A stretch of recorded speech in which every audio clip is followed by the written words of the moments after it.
First at 4, the battle over Aretha Franklin's estate goes to court. One of the big questions, is there a valid will? Also, Governor Gretchen Whitmer releases new ammunition in the battle against opioids. We're talking about more money and where it's going. Paula. This is kind of a good news, bad news story. We're talking about designer fabrics, very expensive fabrics for $250 a yard. That's the good news. The bad news is the iconic store that sells them is closing. And Paula, the best thing we can say about today is at least it didn't rain. We'll see if we can improve on that this week. Right now, First at 4. Live from downtown Detroit, Local 4 News First at 4 starts now. Good afternoon, I'm Karen Drew. First at 4, the future of Aretha Franklin's estate remains murky this afternoon with a key question hanging over the whole proceeding. During a hearing this afternoon, lawyers for several family members went back and forth about who should be in charge of the estate right now.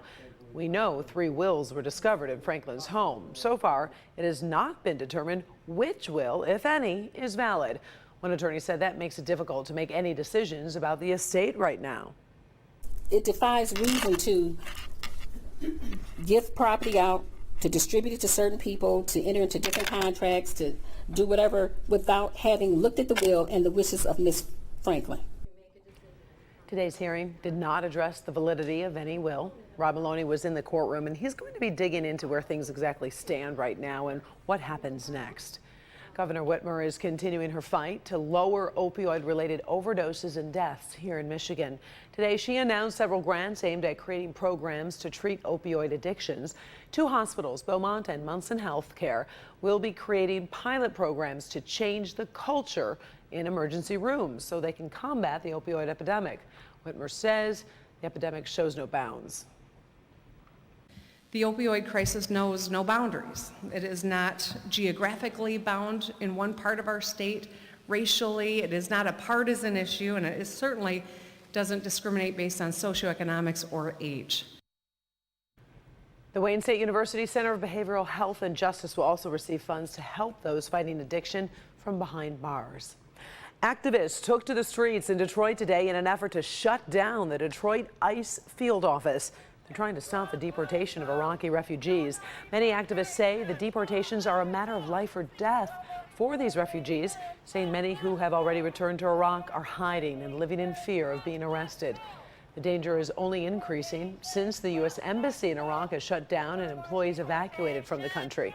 Protests didn't stop the ICE office from doing business. Well, it doesn't feel like summer. A lot of people complaining about it, Ben, but at least the rain's been staying away a little bit today. And that's a win, Karen. Yes, we'd like to have some sunshine and warmer temperatures, but it is dry today. Look at these numbers. They're about 10 degrees below average for this time of year. Of course, summer officially gets underway on Friday, and that may be the best of the bunch, but you can tell where the clouds have kept temperatures a little bit cooler in the southern part of the state. It's actually warmer in Marquette and the Sioux right now, 73 and 74. Respectively there. Not a bad evening, just going to be a lot of clouds to finish us out, and we will stay dry. Humidity stays low, but not the entire forecast. We'll take a sneak peek, not only at summer, but your weekend forecast, all coming up in a few minutes. Karen? All right, thank you, Ben. There is a growing risk this afternoon that the nuclear development deal that Iran signed with several other nations might fall apart within days. Iran is raising the stakes in a standoff with President Trump. Kimberly Gill, following the very latest from the newsroom, and this confrontation has been brewing quite some time. Hi, Karen, you're right. Good afternoon to you. Things have been going downhill since President Trump pulled the U.S. out of an international nuclear deal last year. That agreement blocked Iran from developing nuclear weapons in exchange for the lifting of international sanctions. Now, well, there's a new threat from Iran, crippled by renewed U.S. sanctions that says it will exceed limits put on its uranium stockpiles in about 10 days. European nations who have stuck with the treaty are trying to keep Iran within the terms of the deal, but Iran says it needs help dealing with the damaging American sanctions. It's become a tense balancing act with U.S. allies caught in the middle. The interest we have is to keep the nuclear deal in place. It's not an easy exercise. We never made a mystery out of it. That since during the last year it has become increasingly difficult for all to keep the nuclear deal fully implemented. Right, and the situation has become more urgent since last week's attacks on 2 oil tankers in the Persian Gulf. The U.S. says video evidence shows Iranian forces at the scene of the attacks. Iran denies those allegations, though. So right now, the Europeans are waiting for reports from international monitors on whether Iran is still complying with the deal.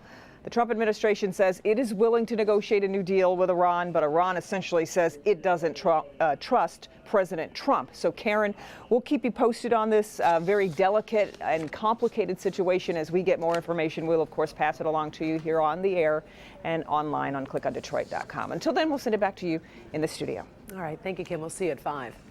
The U.S. Supreme Court handed down several decisions today as it approaches the end of its current term. The court threw out a state of Oregon ruling against bakers who refused to make a wedding cake for a same-sex couple. By sending the case back to the state courts, the Supreme Court avoided making its own ruling on the case. The court also ruled people can be charged with the same crime in both state and federal courts. That ruling could allow for state prosecution against former Trump campaign director Paul Manafort if President Trump pardons Manafort for federal fraud convictions. From poor little rich girl to fashion icon, designer Gloria Vanderbilt has died. Vanderbilt was born into one of the richest families in America back in 1924. She was the focus of a tabloid frenzy 10 years later, the focus of a custody battle between her mother and her aunt. Vanderbilt would eventually marry 4 times, design iconic blue jeans in the 80s, and then watch her youngest son, Anderson Cooper, become a network news anchor. Gloria Vanderbilt died of stomach cancer. She was 95 years old. Well, it is time to say goodbye to another longtime mom and pop business in Metro Detroit. This time, the owners of the discount fabric outlet in Clawson say it's time to bolt. Our Paula Tutman shows us how this family business has been sewing affordable for decades, and they have a special goodbye for customers. Whether you're an experienced seamstress or even a sewing hack, chances are at some point you have probably fallen in love with fabric, just the colors and the textures, but you probably don't like a lot of the prices. So for instance, I just looked this up online. It's ribbon taffeta, and I saw it for as much as $45 a yard. But today, here until Saturday, $2.50 a yard.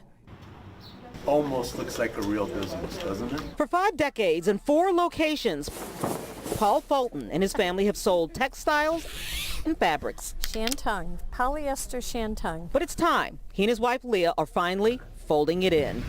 We'll do what we want to do. We have grandchildren. We'll take it easy. At the discount fabric outlet in Clawson, Fabric is a fortune. incredibly beautiful, chic, The upholstery fabric sitting on that table there. It's put out by a high-end company and expensive fabrics for $71 a yard. have been sold for $4.99 per yard for years. $47.70. But the store is closing its doors for good. The fact of the matter is, for as long as there's been a fabric warehouse, fabrics and textiles have been affordable to all. But now as the store is in its last days, all fabric, silks, shantungs, upholstery, satins, any of it and all of it, just $2.50 per yard. And I'm looking to upholster a couch, and they want like $1,500 just in fabric to, at an upholstery store to do it, so I'm going to try and do it myself. Sue needs 14 yards for her sofa, so today her fabric will be less than $40. But as good as the closeout deals are, there is sadness. Leah, the force of nature, never learned to sew, but learned to love textiles. I can't sew a button on, but I enjoy the fabric. It's a pretty business. It's a clean business. It's a fun business. Fabric is tactile. You want to touch it. You want to feel it. You want to look at the real color. Her brand of customer service continues to disappear with each closing Hey, Hill, would you get the other bowl, please? of mom and pop operations. And so as the store prepares to close for good, it's sad not only for the customers, They are very friendly, always been nice. but for the people who have loved fabrics with them. We make sewing affordable. Or I should say, we made sewing affordable for the average person. We're going to be missed. Paula Tutman, Local 4. They sure will be. The store located on 14 Mile in Clawson will open Thursday, Friday. They expect Saturday will be their last day with the final fabrics sold. Well, if you are spending money on your kids' day camp this summer, it could pay off during tax season. will explain. And Dr. McGeorge is here with a warning about summer weight gain. Not always that way for your kids. In Good Health, some of the trouble spots you can avoid to keep your kids on a healthier track this summer. All right, thank you very much, Doc. But up first, a would-be thief runs into a surprising confrontation during a break-in. It went by really fast, and I knew that I didn't have any time to think about what I was going to do.